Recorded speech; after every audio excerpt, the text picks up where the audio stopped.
As Harun Yehya noted, I always wonder why birds stay in the same place when they can fly anywhere on Earth. And then I ask myself the same question. As Mark Twain put it, the secret of getting ahead is getting started.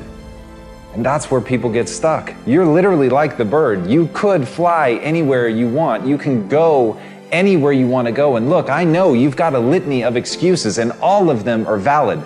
You've got a job, you can't just leave, or you don't have a job and you don't have the money. Your family is in one place. It's the only thing that you've ever known. You only speak one language. You've never traveled before. You don't have a passport. You can't afford the gas money. There are 1,000 real reasons not to go.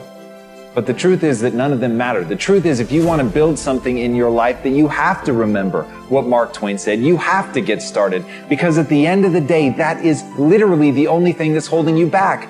You're not moving. And once you get the simplicity of that, once you understand that you could act right now, you could say, fuck all the excuses. You could stop making them. You could stop giving in to them. No matter how valid they are, no matter how real they may seem, you can finally decide that you're going to get up and move, that you're going to create that momentum, that you're going to take a step, that you're going to make the demand, that you create momentum, that you get something done, that you fucking find an answer, or as Hannibal said, that you're going to find a way or make one. If you have to carve through fucking rock, do it, because humans before you have done it. And that's the simple truth. That is the simple fucking truth. And everything else is bullshit. Everything else is the weak voice in your mind holding you back and making you a less version of yourself. So I ask you, why doesn't the bird fly wherever it wants to go? Because that's all it's known? Because that's what's safe? Because that's what's comfortable? Or because it's an animal? What do you want to be? If this isn't the life you want to live, do something about it.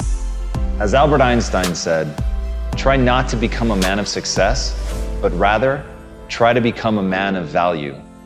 This is something that I think about a lot. At the end of the day, success is incredibly motivating, and accomplishing your goals and your dreams is something that I wanted to do since I was a little kid. That's been a driving force in my life.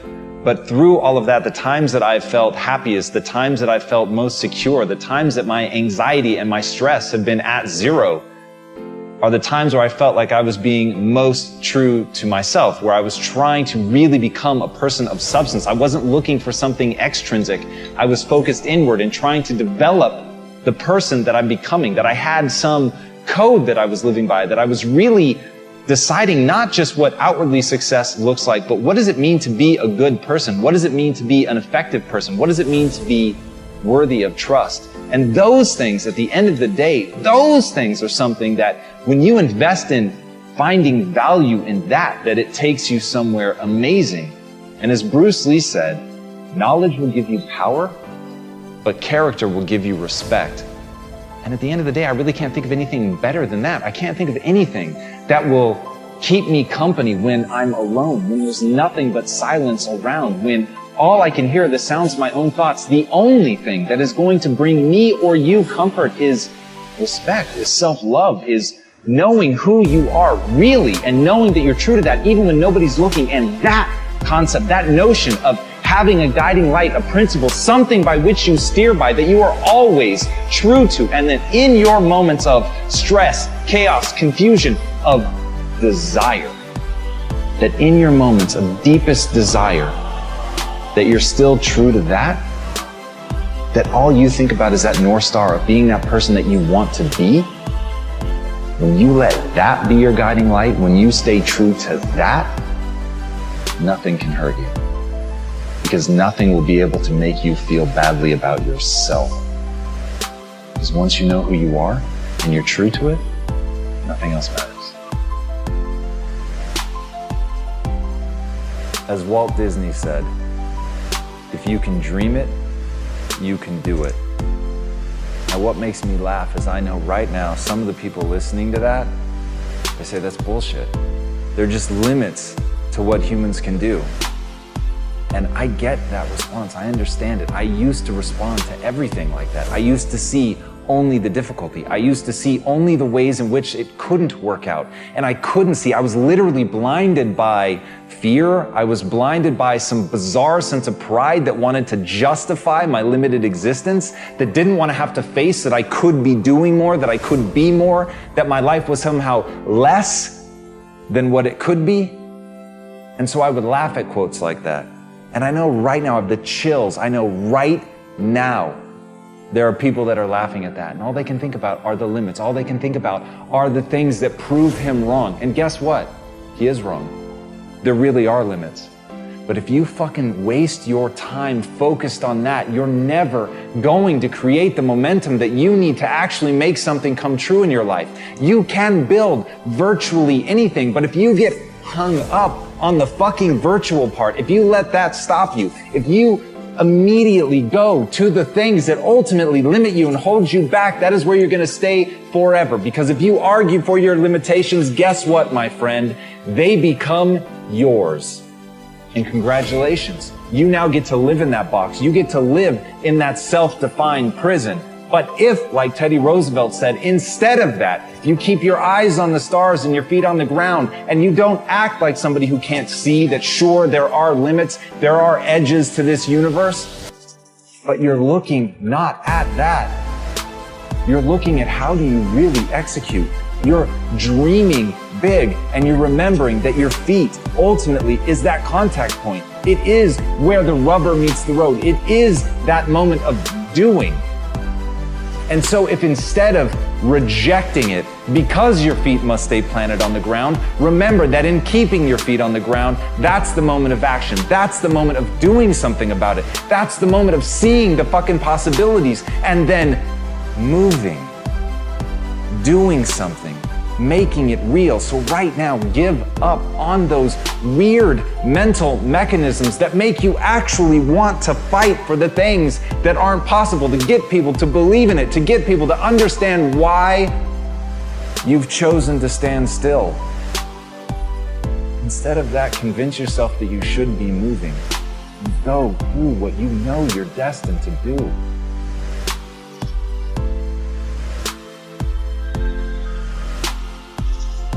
Here's the hard truth about getting great.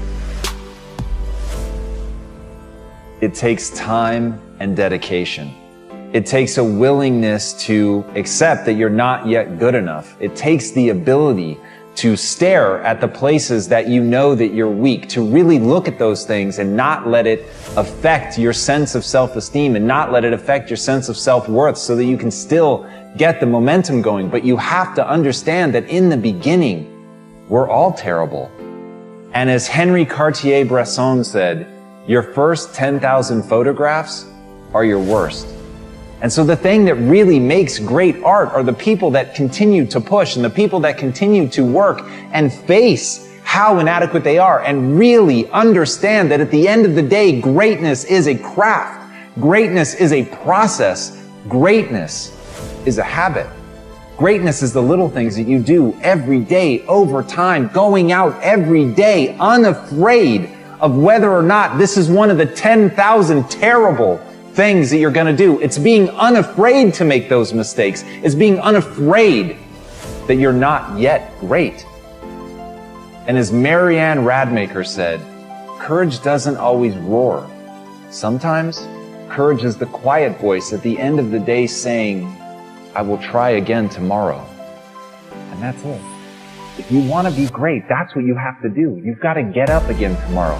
You've got to be willing to face another day. You've got to be willing to accept that you've got to get through the bad ideas before you can get to the good. You've got to understand that you have to start as an apprentice. You have to start as a person going and getting tea, and you have to accept that that's the job that you should be playing, that you should be working for somebody else. You should be looking up to somebody else and seeing what they can teach you, because what you know is that you're there to learn. What you know is that you're there to get through the 10,000 bad photographs that you need to get through to ultimately achieve greatness. And if you make the catastrophic error that so many make, to try to tell the world that you're extraordinary today, to try to get the world to follow you and look up to you and think that you're something today.